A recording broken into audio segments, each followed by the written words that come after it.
Hey, welcome everyone. Oh, there you are. Franky, yeah, feel free to put your camera on there. So excited to see everybody on this call. My name is Melissa Gregory, and I'm professor of English and associate dean for the College of Arts and Letters here at the University of Toledo.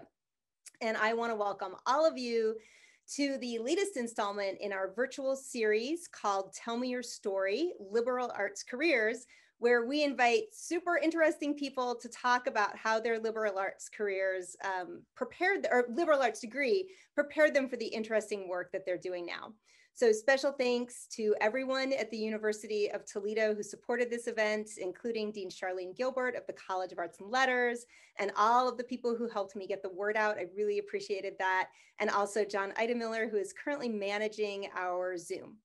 Also, although we are virtual today, I want to say that the University of Toledo recognizes that the region of Ohio in which the university sits is the ancestral homeland of the Ottawa, Seneca, and the Erie people.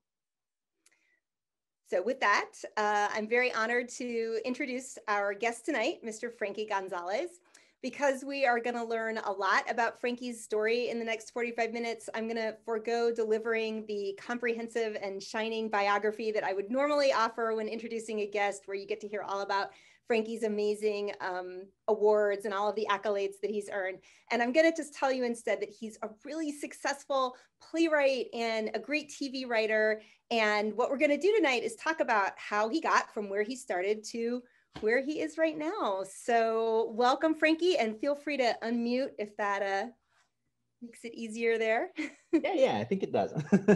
Absolutely. So how are you doing tonight? Hey, I'm doing great. Thank you all so very much for having me here. I'm honored, and thanks for being willing to listen to my ramblings and everything. I apologize about the glasses. Just to let y'all know, this isn't a style thing. I promise. They're actually prescription. But I got a son. He for like 5 years straight now. He's 5. He has destroyed every single regular pair of glasses that I have. But for some odd reason, he leaves the sunglasses alone. So they have become an unfortunate style choice. And now even my representatives are like, we kind of tell everyone to look for the dude in the sunglasses. So this is who I am now. My son is my unofficial costumer. So that's why I apologize about the sunglasses. I know it's a little rude. But yeah.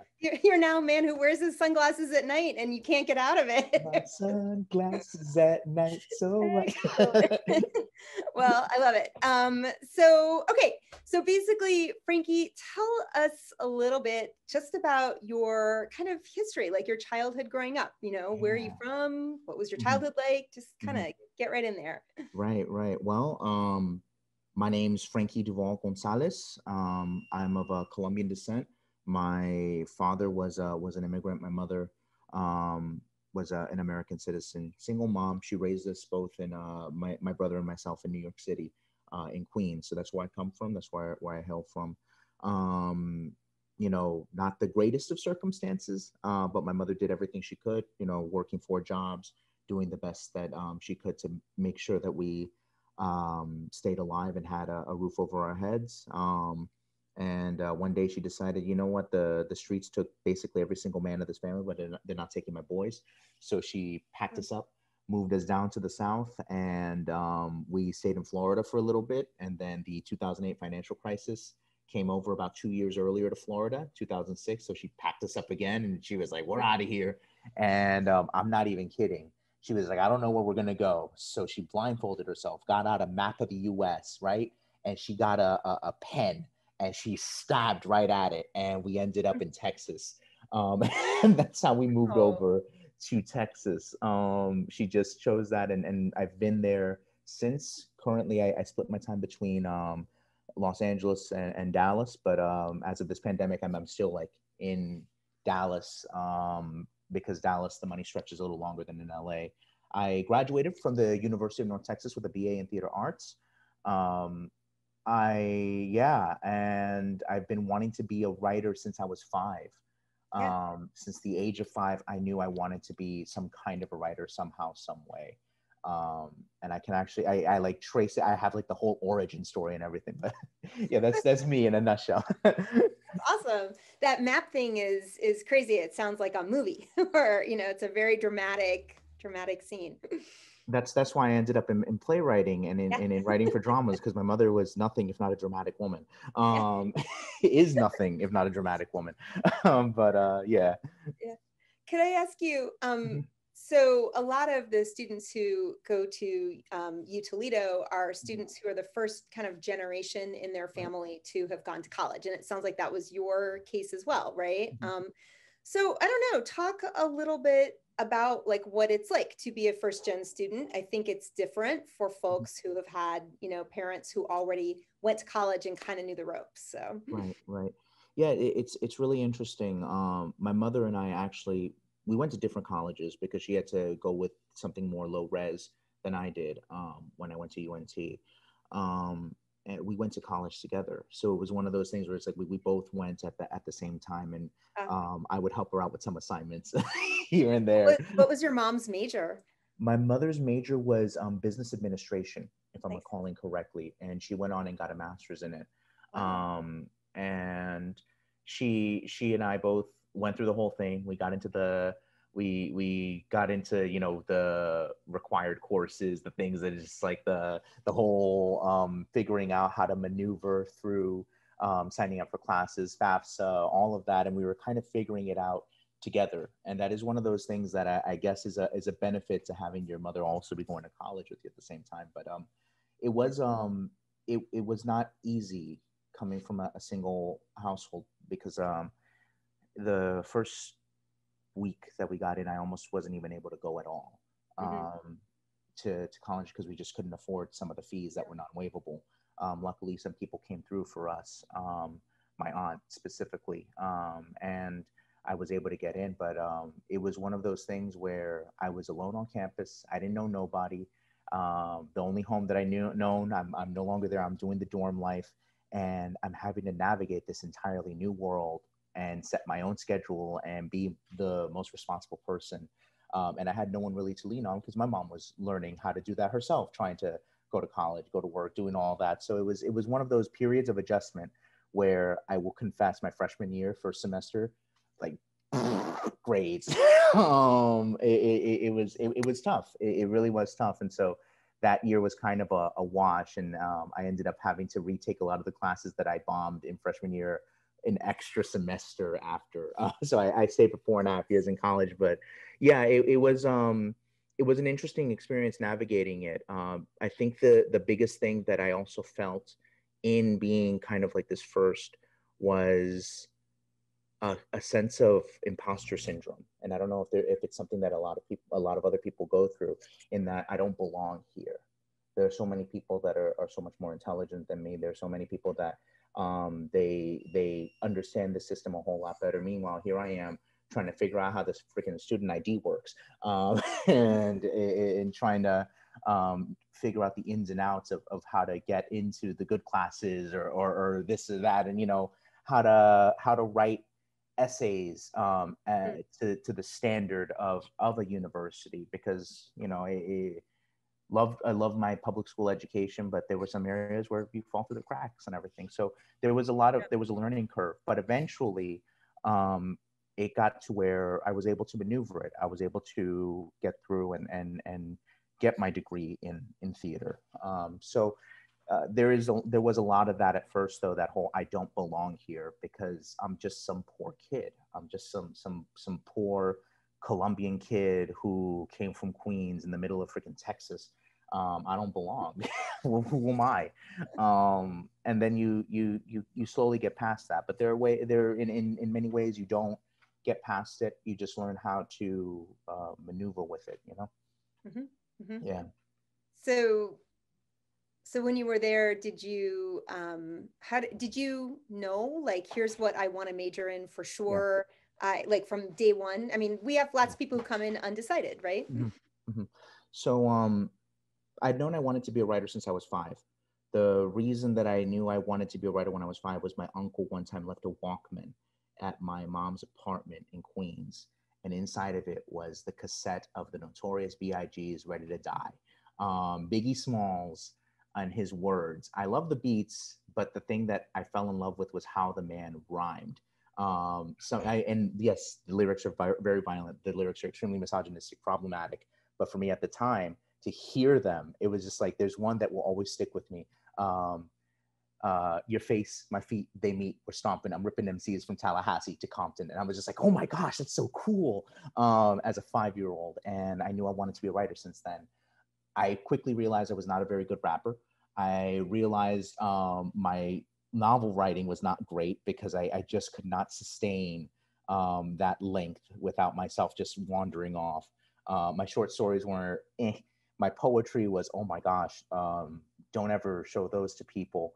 But at around the age of 16, when my mother first moved us out to Texas, we were choosing our classes, and she told me, you're going to take a theater class.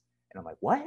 And she's like, yeah, you're taking the theater class. I'm like, Mom, nah, I'm not doing that. That ain't gangster. What are you talking about? I ain't going to get in no tights and do that Romeo stuff. What are you talking about? And she was like, you're going to become an educated, cultured individual, and you got to do that with the theater. You understand me? You're going to be what your father never was.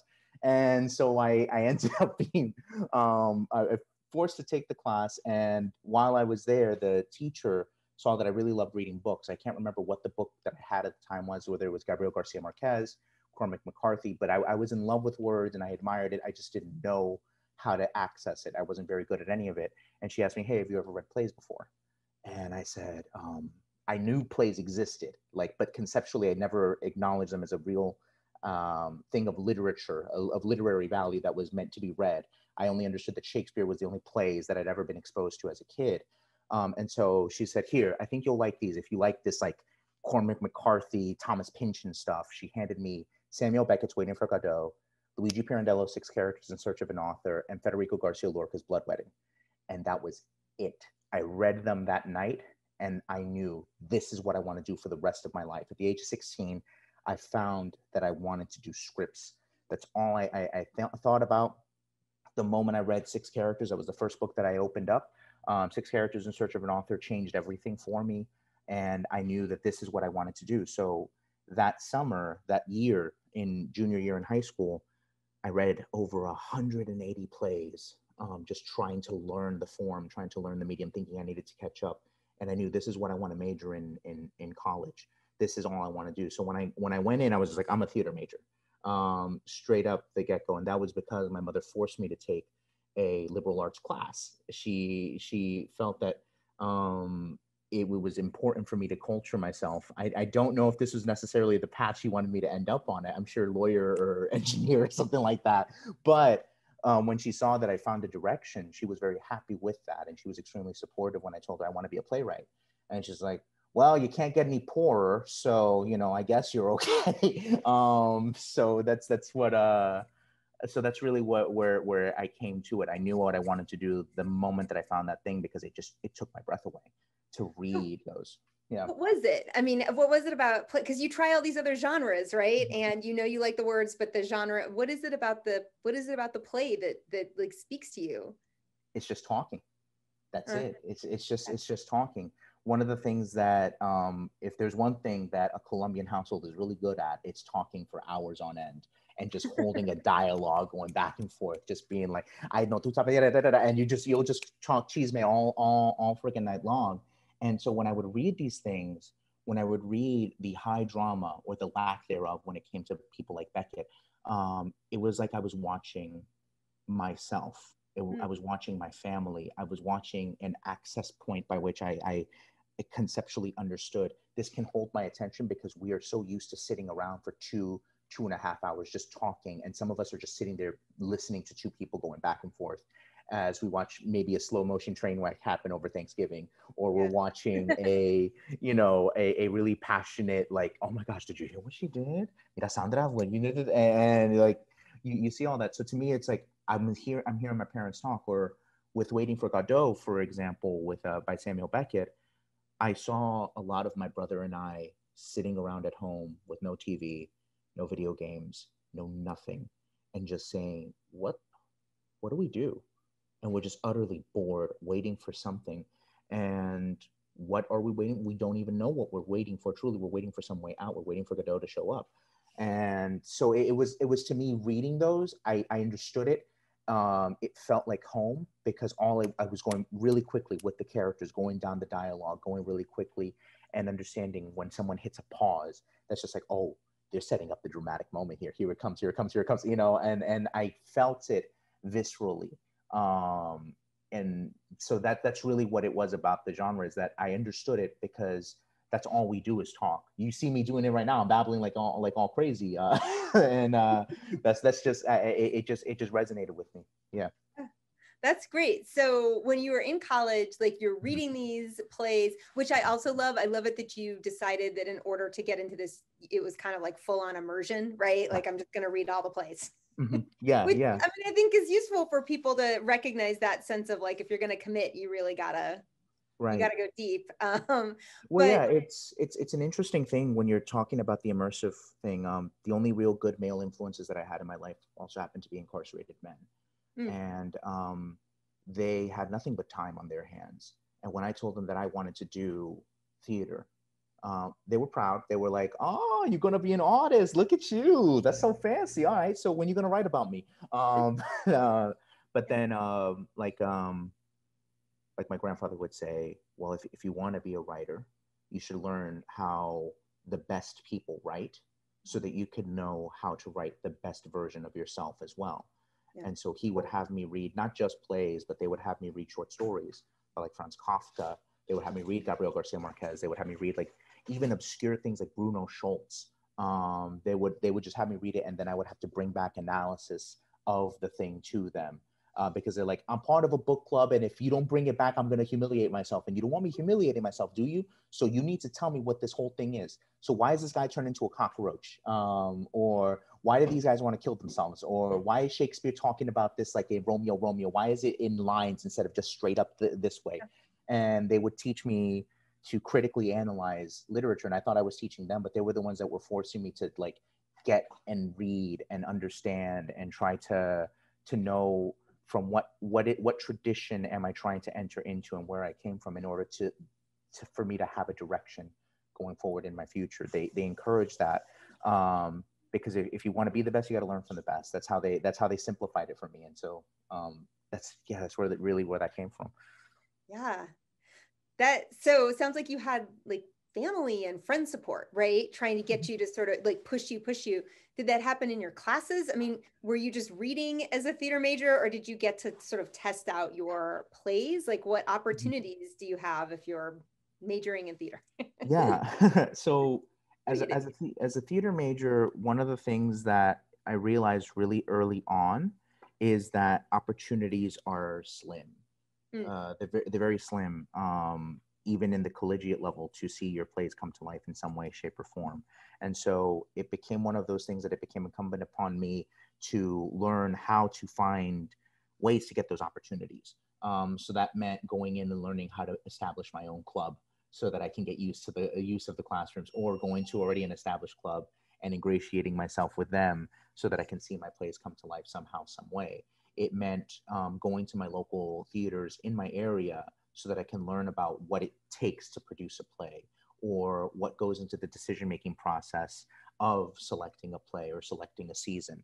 I went and took acting classes so that I can learn what is going to be of use in a script to an actor. I would take makeup classes to learn, okay, well, how did they get that giant makeup change from scene 1 to scene 2? And like the makeup teacher would very bluntly say, well, you see that 3-page monologue? That's how we get the makeup change. And so it became an understanding and analysis of it is more than just the literary merit, but the actual practical application of it. That if you're putting a giant monologue here, is it because you need time to be able to get the actors changed into new clothes, or change the set out, or do whatever, all of those things. So really what college had afforded me was the opportunity to start looking around at different things from different perspectives so that I can improve my own playwriting and learn how my scripts can be of use and producible to people. And sometimes that would also require me having to go and producing my own works, finding a club that's willing to sponsor me. I don't know how the rules vary, with different university systems, but in ours, we needed to be officially sponsored by a club in order to be able to put on any kind of a play. I had to learn how to get my own insurance. I had to learn how to, all of these things. But what I found was really something that I'm grateful for in universities and in studying the liberal arts, was that I was able to do all of these things and make my mistakes in school. in an academic setting, rather than crashing and burning after wagering $20,000-$30,000 that I've saved up and putting up a play. After, you know, not having to worry about things like rental spaces or having to worry about things like trying to get sets together. I had scene cubes. I could get, you know, find a way to make it work with the resources that were given to me. And so it allowed me to experiment. It allowed me to see, oh, this isn't going to work. Let me change and pivot to this, or let me write this instead. And it allowed me to figure out how to interface and talk with actors, how to work collaboratively. All of these different things that the university gave me, I was able to experiment with and go forward on. But the big thing is that this all happened outside of class. The resources that I took advantage of were resources that I had to look up myself. There were things that I would have to write my own proposals. I would have to write my own, like, quote unquote, what we would call in the business the pitch, to try to convince people to say, yeah, all right, let's do it. Okay, yes, you can hold an audition. We'll sign off on it. Here's the room rental. All of those things I had to do myself. And, you know, while I had that time, because I'm going to tell you right now, learning how to do all of those things, like the production stuff, is much harder to do when you also have to go to work, pay bills, and you don't have something like financial aid, being able to pay off your rent and cover most of your food for the year. I had the time to do it. And so I devoted a lot of my time to learning how to actually practically apply my craft so that I can practice my form, my liberal arts training. So I learned administration in that sense, so that I can be a writer. I learned to be an administrator, because otherwise I'm competing against Pulitzer Prize winners for the main stage at my theater. You know, it's not going to happen. I gotta put my own stuff and prove my own worth my way and learn. So that's really what I did while there. Is I found out about the different resources on my free time, and I found professors that would sponsor me. I formed relationships with people so that I can learn how to do this. Oh, how do you build a scene cube? Even stuff, you know, stuff as innocuous as that, or like, how do I get the chairs together, or how do I make sure to properly make sure that this ramp doesn't fall on the actor the moment that they like step on it or something, you know, stuff like that. You got to buy the insurance. So. Yeah, exactly. Yeah, buy that insurance. Yo, get that insurance. Let me tell you. But yeah, that's really it came down to me having to form the relationships, and me learning to also apply other aspects of the liberal arts degree that I would get, like speech, like rhetoric, things like that would eventually go into me being able to see my works come to life by my own hand. That's awesome. So it sounds like first of all, wearing all the hats, right? Which is always useful, because you think you want one job, but the truth is it always has like 8 other jobs attached. And if you know how to do them all, then you do the one more effectively, right? But also just a lot of cold calling, a lot of hustling, which, you know, that happens. So, oh yeah, absolutely. Yeah. And the other thing is you learn about the market in that way. You learn about what something is actually worth when you're talking about things like my time and my labor. When you actually start learning the value of things, or how expensive things like Final Draft are, or how expensive the full Adobe suite is. And to have access to the Adobe suite as a student and have that discounted rate, let me tell you, it's a difference maker. It really is, in terms of whether or not you can make some really cool graphics, or whether or not you can make some posters that communicate everything. It's that stuff. And once you learn all of those things, you know how to most effectively create a play that's tailored to an institution that you begin to have a relationship with. So that's great. It sounds like though you graduate from college and you don't immediately just like move to Hollywood or move to Broadway or what? I mean, you took on a day job, right? Is that correct? What did you do right after college? Yeah. Directly after college, I joined a telecom company. And I was a salesperson before college. Well, during college, I did fundraising for the university with cold calling. And I would be like, you know, let me see if I can still do it. Thank you so much for calling us here at the University of North Texas. My name is Franky, and I'm calling on behalf of the College of Arts and Sciences. We saw that you left us an email recently. You just have to, very good. You know, and you. Yeah, and you would and I would learn how to try to get people to give me money, which is difficult, having someone part with their money. And then on the other end of that, once I got out of school, I used the skills that I gained from my acting classes and learning how to speak, and learning how to memorize scripts, and learning how to do all that, to learn how to turn that into sales calls for television, internet, TV, home phone, cellular services with AT&T. That's the telecom company that I eventually went to work for. And I'm not going to lie, it was, it's not the spectacular, glamorous anything, but the one thing that I do not at any point or at all believe in is the idea of the starving artist. I don't believe in the quote unquote bohemian romanticism. That is the fastest way to burn out in this business, is to suffer and suffer and suffer and suffer. And then it comes to nothing because you're going to just, be rejected. And you think you're getting really, really far in a competition or a big contest or a big opportunity, and you lose out to someone who has a better resume than you. You lose out to someone who has a this, that, or the other, whatever factors. I don't believe in those things. I suffered enough as a kid. I grew up with the rats and roaches in Queens. My mother did the best that she could, but we still had what we had.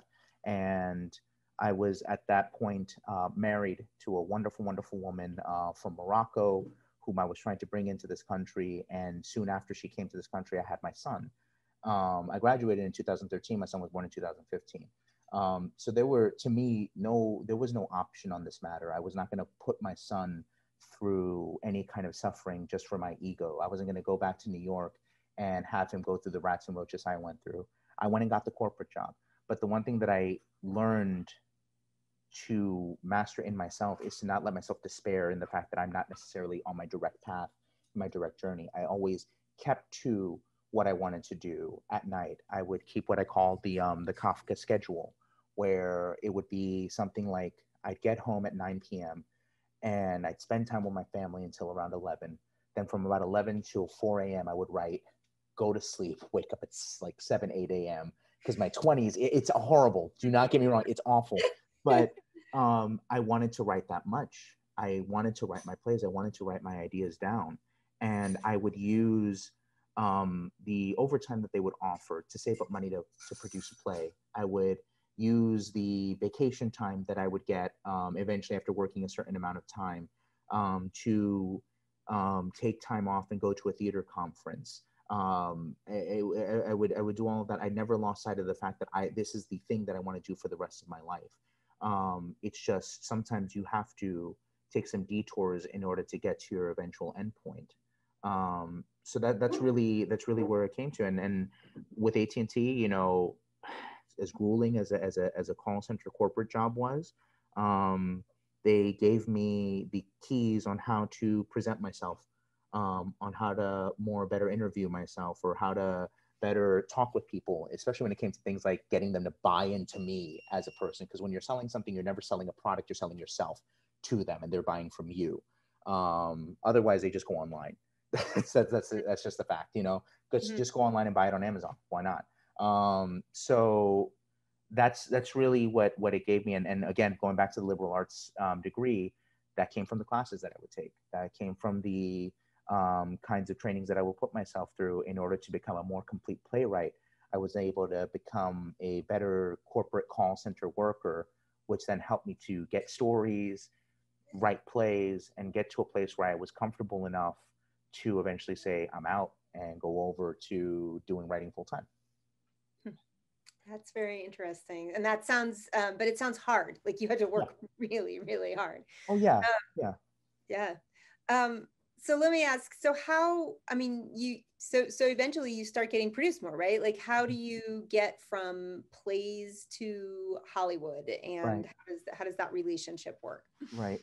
So in the middle of doing all the corporate work and everything, the one thing that I was always doing is I was submitting my plays to different competitions. I was submitting my scripts to different opportunities for development, fellowships, whatever it may be. I had been doing that from the age of 16 till 2016, 2017 is when things started to really work out. So that was around 2008 to 2015, 2016. So I was deep into submitting and getting rejected constantly. And it would be a constant thing. And I would have to come up with a new play all the time. because I can't submit the play that got rejected last year. What the heck am I thinking? Right. So I would have to constantly come up with new things. I would have to constantly come up with new work, and I would have to constantly pony up the money for the submission fees, and I would have to get rejected. And then one day I decided I don't care anymore. I'm just going to write whatever I want to write. I'm not going to try to write what they want me to write or what I think they want me to write. And I sent it off, and all of a sudden I won a contest. I won another contest and another contest and another contest. And next thing I know, I've been called by the Lark Play Development Center over in New York City. Prestigious, wonderful people, beautiful, beautiful people. I consider them all family. But they invited me, they developed my play, and I went over to Omaha for another thing called the Great Plains Theater Conference, where that same play that got developed with Lark went and got developed with them. And while there, I was on a school bus going to the place because they ferried us from the hotel to the school bus. And I sat next to this woman, and we just started chatting. I didn't know who she was. It didn't matter. She was sitting alone, and that was the only chair. And I was like, all right, let me sit next to her. And I was just like, hi, how you doing? My name is Franky. We chatted. I asked to read her play. She was a playwright, and she sent it to me. The next day I was gushing about it, talking to her about it. She asked me, well, what play are you doing? I tell her the name of my play, and when the reading is happening, she was there, and she comes out and she says, do you have an agent? And I'm like, no, I don't have an agent. I'm sorry. And she's like, that's fine. Give me a sec. She sends an email out, sends my script over to an agent. Agent gets back to me, wants to rep me. And then from there, that same person I hadn't realized was the director of development for 13 Reasons Why, that I just sat next to on a bus and said, hi, how you doing? I'm Franky. The reward of being sociable. Yes, exactly. It's like just saying hi and being nice and offering to read someone else's script just completely out of the blue without asking about what's in it for me. And then that's what eventually led me to getting everything, was just being nice and being willing to go out, staying up the late nights to write the play that was necessary to get me invited to those conferences, taking the days off from work that I should be spending it with my family. God bless them. They've given up so much so that I can do this. And going to Omaha, of all places, and sitting on a bus in Omaha and being nice to a woman on a bus in Omaha ended up getting me an agent and getting my job with 13 Reasons Why, just because I was nice to her and just because she liked my play when she saw it. And really that's what it came down to. And it's something that a lot of people are not going to find useful that are watching. I know, don't get me wrong. But I think that there is something in that I was always nice to everyone. I was always kind to everyone. I made time for my art, and I also made time to uplift other people's art. A lot of people are enamored with the idea of the auteur. A lot of people are enamored with the idea of the single person, the singular artist. And a lot of those people are getting the reckoning right now in Hollywood and in other areas of the arts, these single mind, these single geniuses. But I'm going to tell y'all right now that there is no such thing as that. It is about the people that you're kind to. It's about the people that you uplift. It is about the people that you go out of your way to say, hey, I really love your play. Or it's about going to that tiny little theater space in wherever the small town a few miles over and helping out there, and then finding out that person is actually connected with Manhattan Theater Club over in New York. And they're down here because they just want to do their own thing and pass their time in their retirement years. It is about just being kind. And if I had not just been kind, and if I had not just offered without any expectation for any kind of return to read someone's script, I don't know where my career would be. And really the biggest thing, and that's the one thing that a liberal arts degree will always teach you, is empathy and kindness and humanity are the things that you need in order to get those circumstances to work for you. And then your own ability to be there. It's not going to be something that people are going to roll out a red carpet for you and be like, you're a genius, let us go. You have to kind of go out there and show people, hey, I really want to work with you, and I'd be honored for the opportunity to be in your presence or to learn from you or to learn with you. Can I come along for this ride? Can I usher? Can I distribute programs? Can I put up posters around the campus? Can I do all these things? And you start building those relationships, because the person that's trying to put on their play at room 127 in whatever building in the campus, you never know, might end up being the director of development for a television show years down the line, and they remember you if you're still in the game. They're like, wait a minute, what do you do? Let me see your script. Oh my God, I like this. And that's really what it comes down to, is that willingness to be there and that willingness to be present, even if it means that you might not get anything out of it. That's especially the hardest part, is you might not get something out of this, but you're still there anyway, because it's not about getting anything out of it. It's because of the love of the craft, the love of the art, and because you just want to be of service and be around it for just a little longer. We have a wonderful privilege going to colleges and being able to pursue arts the way that we do as Americans, or the way that we do as people coming to the United States to study these crafts. And that is to be able to dream. There are other places, even some members of my own family, that do not have the luxury to dream. So why don't I take advantage of every opportunity to keep that dream alive, and to help other people live their dream with the kind of service that I can give them, at no return except for, let's go get a drink after, let's go get some nachos, that's all we can afford. And that's it, really. To be available, to be of service, to leave a good impression. Our industry trades in kindness. Our industry trades in only kindness, and kindness is what's going to get you the job at the end of the day. Talent is great. Talent is wonderful, but being kind, being someone that's well-liked, being someone that's easygoing, and being someone that's there and willing to help in any way. And this is not to encourage exploitation. Do not let yourself get exploited. Huge difference between knowing what you're able to do and then someone taking advantage of you. But if you are able to do that and it's within your capacity, yeah, that's how it worked for me. Just being nice. I'm rambling.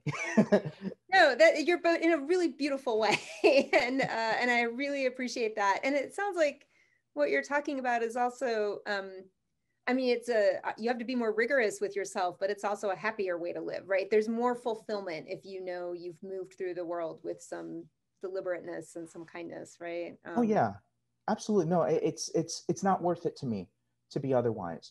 The world, I'm gonna cry.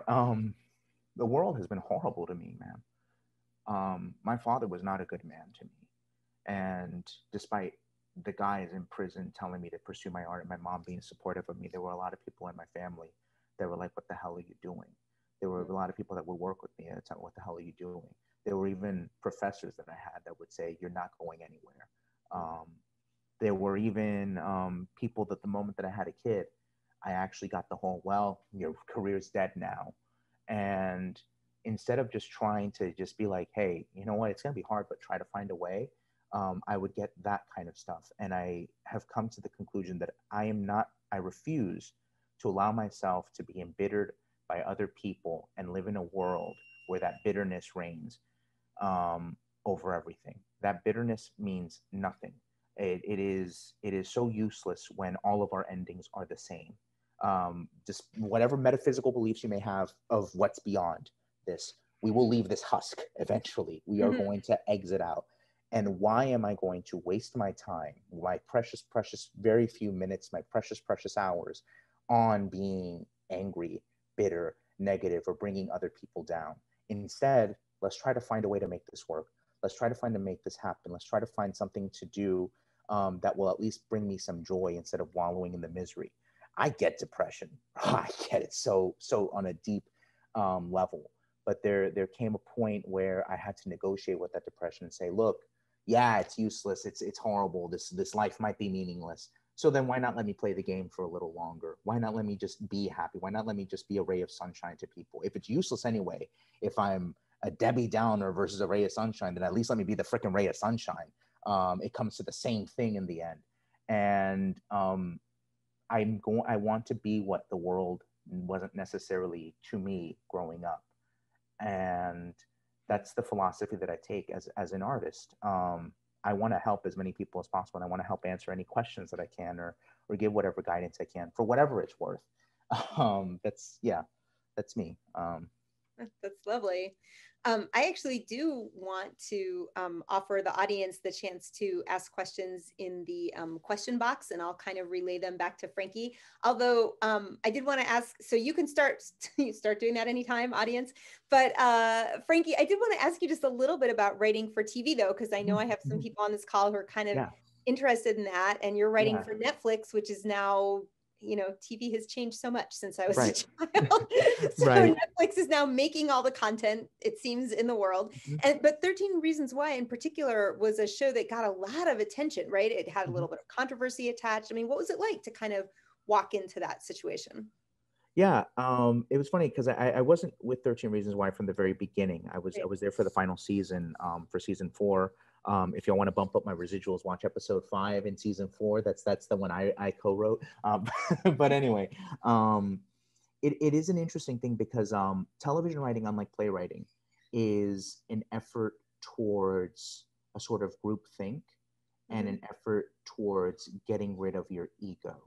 A playwright is told from the get-go, your words matter, no one can change your words, it's your copyright, all of that stuff.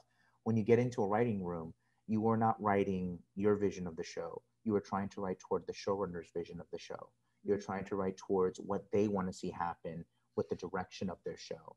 And it is incumbent upon you to be able to be of service toward that with what skills you can bring to the table. So television writing is extremely humbling in that I am not in it to see my words come to life on the television screen, but rather to see my contributions or my idea that I pitched in the middle of a writer's room come to life on the television screen. So it is a kind of a different mindset than it is with playwriting.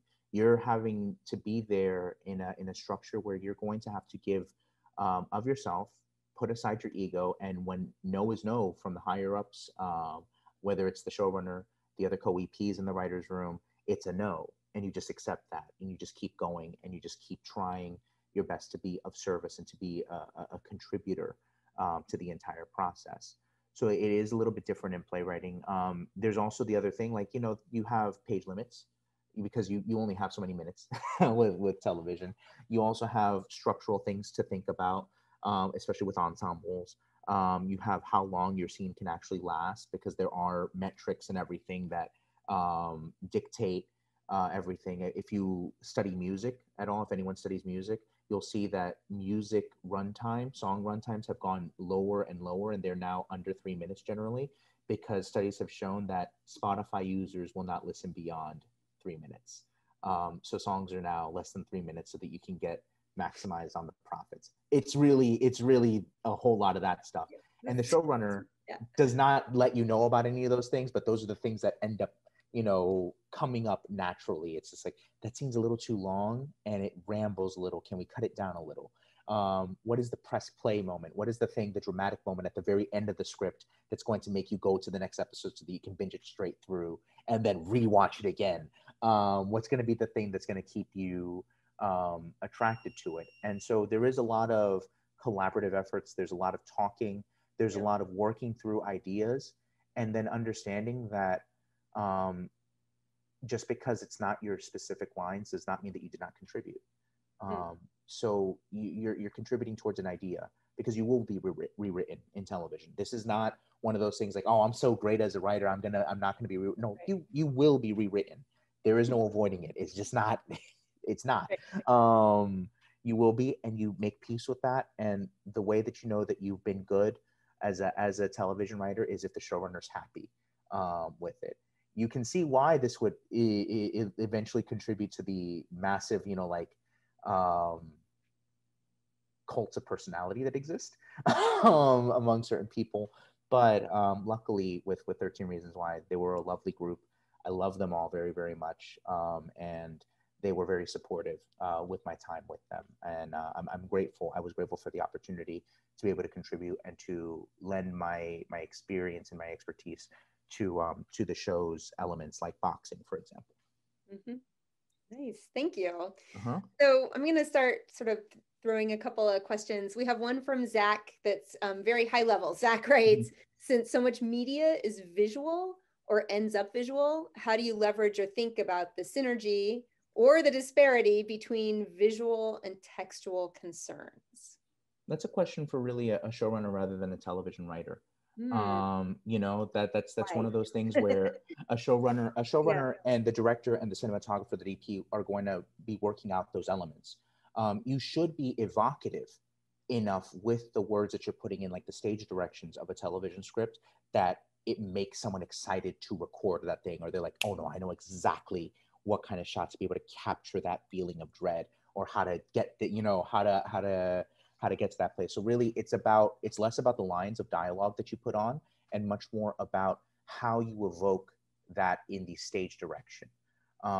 Believe it or not, so much of this is stage direction. So much of it is in that subtext and in that visual. And really what you want your visual language to do is contribute where dialogue is not necessary. Television is not a dialogue-based medium. It is one of those, like, you will get through bat, bat, bat, bat, bat, bat, bat. It's just a few lines, but you're going to be seeing like the image happening in the background. You know, when you're going through, like, say you're doing a Sorkin style, you're walking passing all this activity, showing how much is buzzing, how much is going around, and showing how important this is as you're walking with them, and you're a fly on the wall in that. Your language in the stage direction has to reflect how important that is. And so you make choices as to what your scene is going to be, how your scene is going to be deployed, and how the dialogue is going to be delivered. If it's in an elevator, it should be an intimate moment. If it's out in the open, it should be something that maybe they're not even looking at each other, they're taking in the field, and you see the beauty of it. As you say, life is beautiful, and you cut over to a beautiful field of flowers, you know, and that says everything. You don't need to talk about how life is beautiful. It is beautiful.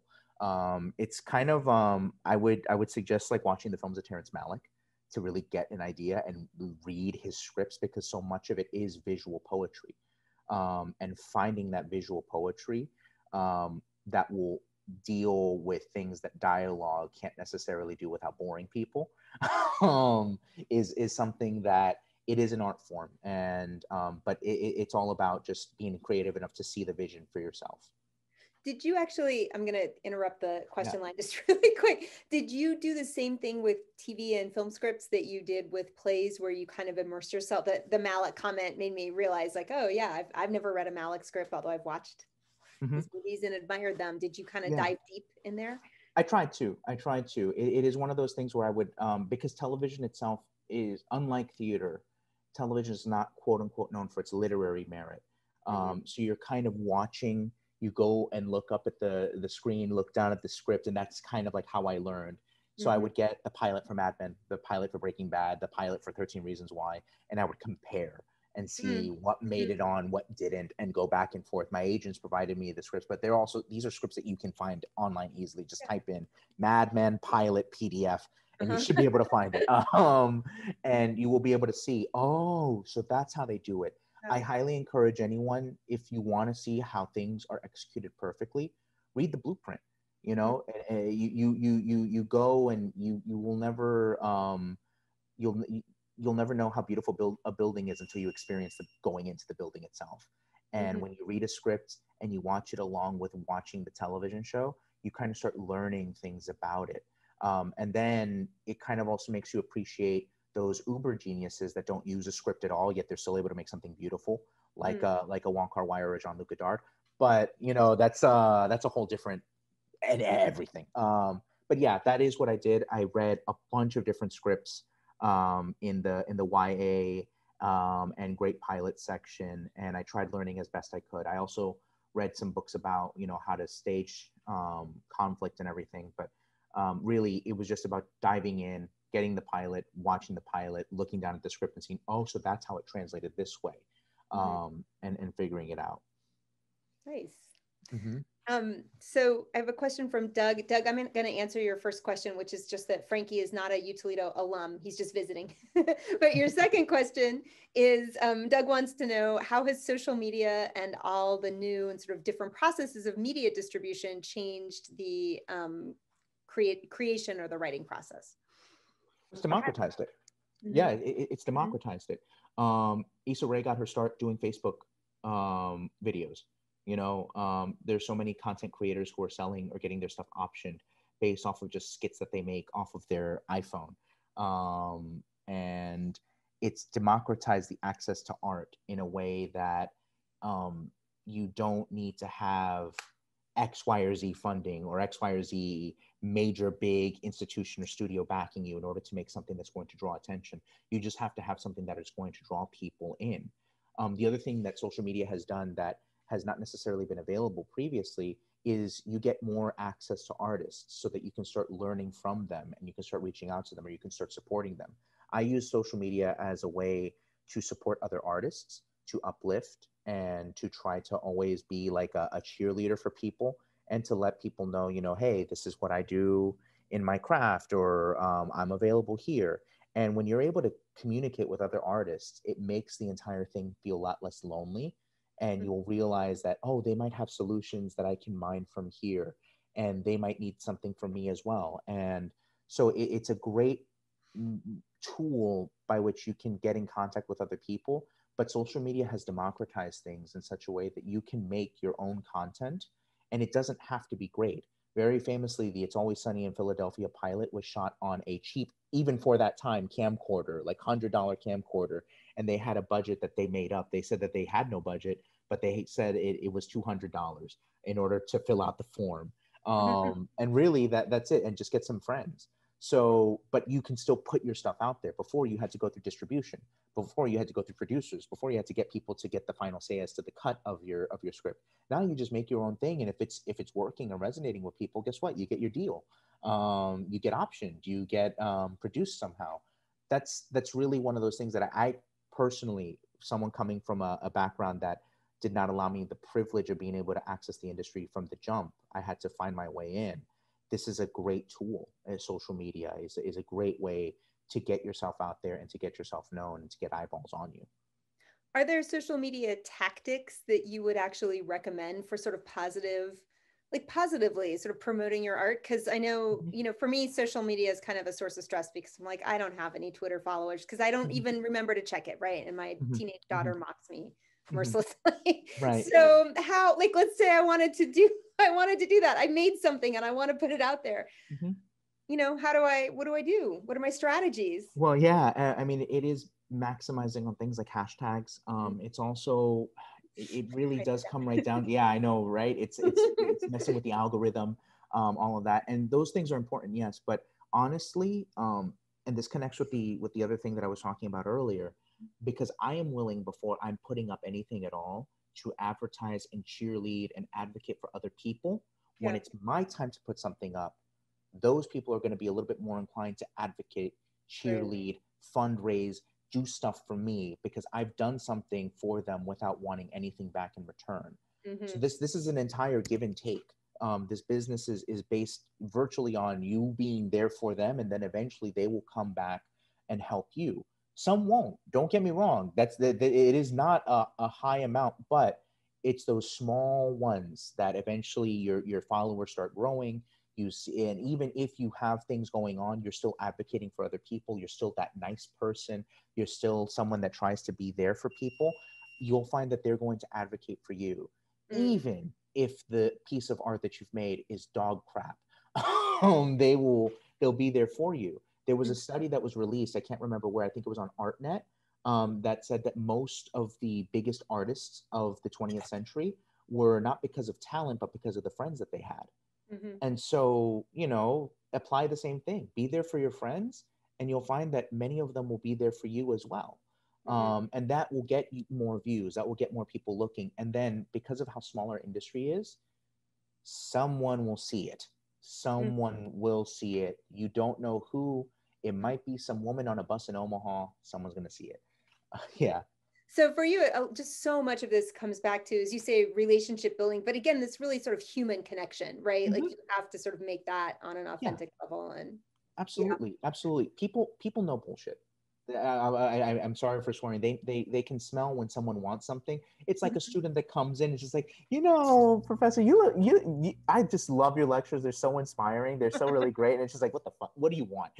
what extra credit do you want? I know you got a D. So what do you want? You know, everyone knows. But if for no reason at all, it's like, hey, do you need help with anything? If you need help, let me know. Okay. It's like, oh man, your show's going up. give me some of the flyers. I'll get it around to people, or give me a picture for social media and I'll put it up. Let me do that for you, without wanting anything back in return. That leaves a much better impression than showing up when success comes. You know, when someone is just, they don't have the followers, the situation that you were talking about. It's like, I don't have anyone that's helping me with my thing. It's like, yo, let me buy your book then off Amazon. Let me buy your self-published Lulu book that you put up. Let me get it. And hey, I demand an autograph when you send it to me. Get me an autograph. All of those things, that niceness, that being there in a way that you want people to be there for you, is the thing that's going to launch everything. I promise you. Even if you think that people are too small, or who's doing what anywhere. I'm in Little Elm, Texas. Who's doing what in Little Elm, Texas? And then next thing you know, it's like, well, I'm a TV writer for 13 Reasons Why, and you've just been very mean to me in my play that I was trying to show here in the library. It's like, oh shit. It's really that. You just never know. Being kind is everything. It really is. I can't emphasize it enough. So we should wrap up because I don't want to keep you longer than an hour. But can I just ask you kind of really quick, like what's next for you? Well, I am developing several different plays. I am also developing a television show that I'm trying to pitch out around different places. It's a strange thing. When I was writing for Netflix, I was in LA and I was in an Airbnb, and the owner of the Airbnb rented out the entire house. So it's like he didn't live there. He just owned the house and he rented out all the different rooms. And he shot adult videos in the next room. And I'm staying at this Airbnb in this tiny room in Studio City as this happens. He finds out that I am a writer. He looked me up and he tried drawing me into the world of writing scripts for him. And everything that followed was 75 days of surrealism with this man, his other guests, and his many different schemes. Like, he convinced me of several things. For example, that the pinky toe is the residence of the soul. He convinced me that I might be a cannibal. He convinced me that, yeah, I mean, it's like all of these different things, like this this pseudo guru Eastern European man that was just like, Franky, I want to make something together. What do we do? Tell me something.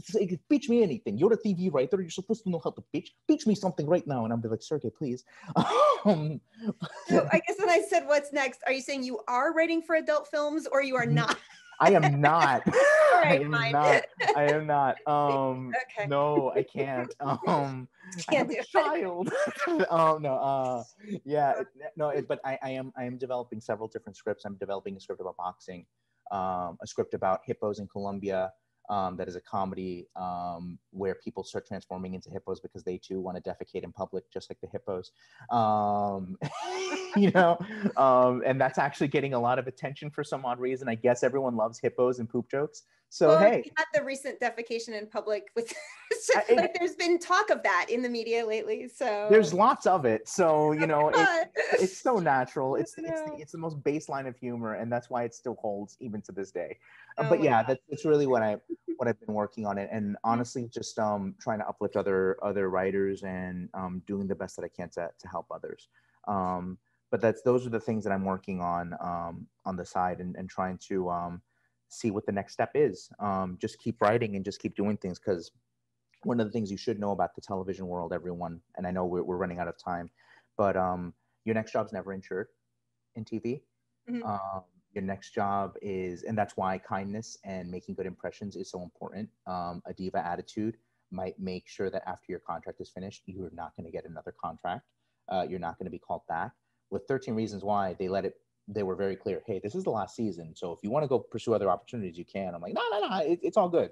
So they let me know from the get-go, there's nothing after this, just so you know. So, it's so kudos to them on that. But yeah, nothing's insured. So, I had a friend who, it was 3 years after his first writing room before he got another writing room. So always just remain humble, and keep doing the kindness that you want to see in the world happen to you. Give it to other people, and that will lead to the next things. It always does. It almost always does. Well, thank you so much for all of your words of wisdom, and it's been a pleasure having you. if you don't mind, sometimes at the end of these, we just kind of announce things that are happening in the college, and we have a couple of developments. I know Charles is here to just kind of give us a heads up about a new minor that is actually coming up that people in this audience might be interested in. So Charles, go ahead and take it away there.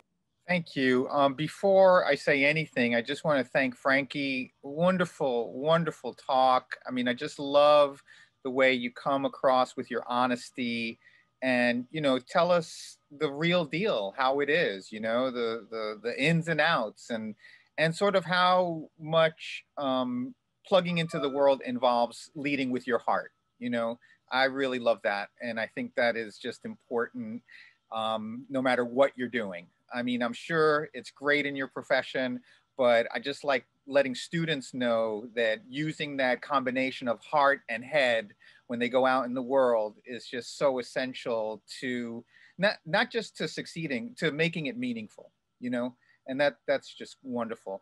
The reason I'm here officially, as Melissa knows, is because we just got approved, and Melissa was, you know, one of our rah-rah people and a great helper. She was the person who really did all of the pushing it through the administrative channels on this, of creating a Latin American and Latino studies, or Latinx, as we're calling it, studies minor at the University of Toledo. We haven't had it before. Thank you for the thumbs up. We're really excited about putting it out there. And it's a great way for students who are interested in the topic area to, you know, plug into different disciplines, you know, courses. We have wonderful faculty, Allende Bonifacio in English, who's just come to us from New York. He was at Borough Manhattan Community College. Manuel Montes, who I think came from Texas to us. So see, we're connecting with your story today, Franky. Carrie Peralta in anthropology, Jetsa Cáceres in political science, and Shanna Arps are among the people who are on the committee and among the faculty that are giving courses in such areas as anthropology, literature, Spanish, and I'm giving courses in history. So we're just excited to deliver this to students and to have them, you know, contact me or any faculty member that I mentioned who is teaching in the area if you have questions, and we're just here to work for you and to bring this new program, and hopefully you're all gonna love it. Thank you. Oh, thank you. And I should have mentioned, this is Dr. Beye Matana, who's a full professor in the history department and one of our great faculty stars. So yes, but you are welcome to reach out to him if you're interested. We're all on a first name basis here. I was like, oh, Charles. That's lovely. All right, but so thank you so much for everyone for joining us tonight. Thank you, Charles. Thank you, Franky. This was really, really wonderful. And yeah, hopefully there will be another installment of Tell Me Your Story soon. So good night. Thank you all for having me. I appreciate y'all being my therapist for a little bit, you know, and you all have a wonderful, wonderful evening, and keep pursuing it. Just it's all yours if you want it. It really is. Just it might take some time, but it's yours truly. Thank you all.